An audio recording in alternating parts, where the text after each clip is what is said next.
ગુજરાત માધ્યમિક અને ઉચ્ચતર માધ્યમિક શિક્ષણ બોર્ડ દ્વારા ધોરણ 12 સામાન્ય અને વિજ્ઞાન પ્રવાહનું વર્ષ 2026નું પરિણામ જાહેર કરવામાં આવ્યું છે. વિસનગર કેન્દ્રનું સામાન્ય પ્રવાહનું પરિણામ 93.91% અને વિજ્ઞાન પ્રવાહનું પરિણામ 84.68% નોંધાયું છે. જોકે બંને પ્રવાહમાં ગત વર્ષની સરખામણીએ પરિણામમાં ઘટાડો જોવા મળ્યો છે. વિસનગર કેન્દ્ર પર સામાન્ય પ્રવાહમાં કુલ 938 વિદ્યાર્થીઓ નોંધાયા છે, જેમાંથી 936 વિદ્યાર્થીઓએ પરીક્ષા આપી હતી.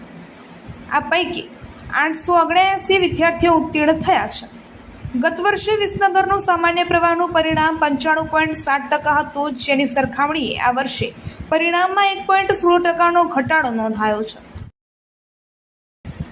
પશ્ચિમ બંગાળમાં ભાજપની જીત બાદ તેની અસર ગુજરાતમાં પણ જોવા મળી રહી છે. બનાસકાંઠાના પાલનપુરમાં વસતા બંગાળી કારીગરોએ આ જીતની ઉત્સાહભેર ઉજવણી કરી હતી. પાલનપુર શહેરના સોની બજારમાં પશ્ચિમ બંગાળના કારીગરોએ ભાજપની જીતની ધામધૂમથી ઉજવણી કરી છે. ઢોલ નગારા વગાડી અને ફટાકડા ફોડીને તેમણે પોતાની ખુશી વ્યક્ત કરી હતી. આ ઉજવણીમાં મોટી સંખ્યામાં લોકો જોડાયા હતા, જેના કારણે ઉત્સાહનો માહોલ સર્જાયો હતો.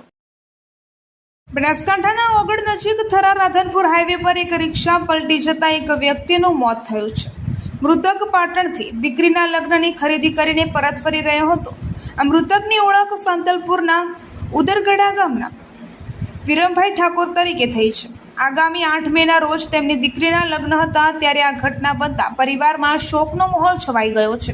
પ્રાથમિક માહિતી અનુસાર રસ્તામાં અચાનક શ્વાન આવી જતા તેને બચાવવા જતાના પ્રયાસમાં રિક્ષા પલટી ખાઈ ગઈ હતી.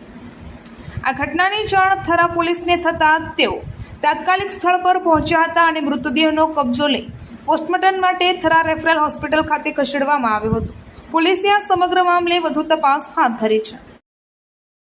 ગુજરાત માધ્યમિક અને ઉચ્ચતર માધ્યમિક શિક્ષણ બોર્ડ દ્વારા માર્ચ 2026માં લેવાયેલી ધોરણ 12ની બોર્ડ પરીક્ષાના પરિણામો જાહેર થયા છે. આ વર્ષે મહેસાણા જિલ્લાના કડી તાલુકાના વિદ્યાર્થીઓએ વિજ્ઞાન અને સામાન્ય પ્રવાહ બંનેમાં ઉત્કૃષ્ટ પ્રદર્શન કર્યું છે. કડી કેન્દ્રનું પરિણામ રાજ્યની સરેરાશ કરતાં ઊંચું રહ્યું છે. ધોરણ 12 સામાન્ય પ્રવાહમાં કડી કેન્દ્રએ 94.4%ના જ્વલંત પરિણામ સાથે રાજ્યની સરેરાશ 92.71%ને પાછળ છોડી દીધી છે. સિદ્ધપુર નજીક કાકોસી ચોકડી પાસે રવિવારે બપોરે એક ટ્રકે અર્ટિગા કારને ટક્કર મારતા આશરે 2.50 લાખનું નુકસાન થયું હતું. સુરતનો એક પરિવાર અંબાજીથી દર્શન કરીને પરત ફરી રહ્યો હતો, ત્યારે આ અકસ્માત સર્જાયો હતો.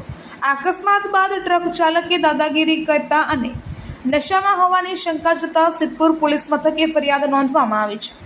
દેશ અને દુનિયાના સમાચાર જોવા માટે અમારી ચેનલ MG લાઈવ ન્યૂઝને સબસ્ક્રાઇબ કરો અને બેલ આઇકોન પર ક્લિક કરો, જેથી રોજે રોજની અપડેટ આપને મળતી રહે. સાથે જ અમારું ફેસબુક અને ઇન્સ્ટાગ્રામ પેજને પણ ફોલો કરો.